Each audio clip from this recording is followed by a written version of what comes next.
The White House described Tuesday's phone call between President Joe Biden and Chinese leader Xi Jinping, which follows their in-person meeting last year, as candid and constructive. This time, the two covered a range of issues they had previously discussed in November, including joint counter-narcotics efforts, military communication, and the risks of artificial intelligence.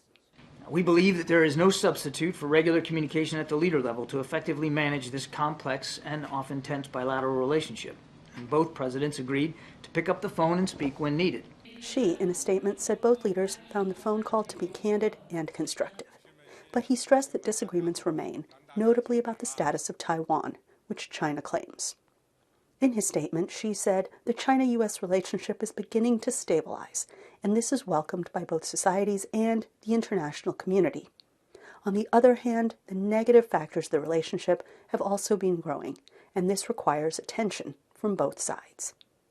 The White House said Biden reiterated, but did not advance, previous concerns about Chinese interference in the upcoming U.S. election.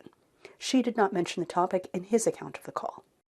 I would just say that we've been clear consistently, even going back to the November meeting in California, about our concerns over our own election security and efforts by certain actors, including some from the PRC, to affect that.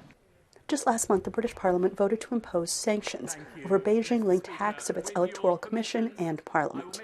U.S. intelligence officials have also warned lawmakers that Chinese hackers are preparing to wreak havoc and cause real-world harm to the U.S. China's government last month showcased how it uses digital tools to bolster, not hamper, democracy. But analysts point to a state-sponsored Chinese influence campaign known as Spamiflage that does the opposite and encouraged Biden to push back. There needs to be a very clear and consistent communication about election interference. And I don't just mean hacking into voting systems, which in itself is obviously one of the most heavy-handed forms of election interference, but even the ones that involve manipulating public opinion in deceptive ways, or even just trying to discourage people from voting, which we have seen from operations that have been linked to China in the past. The White House did not say when the two leaders would next speak, but Xi, in his statement, said he welcomed this week's visit to China by U.S. Treasury Secretary Janet Yellen. Anita Powell, VOA News, Washington. There is a pressing need for the two largest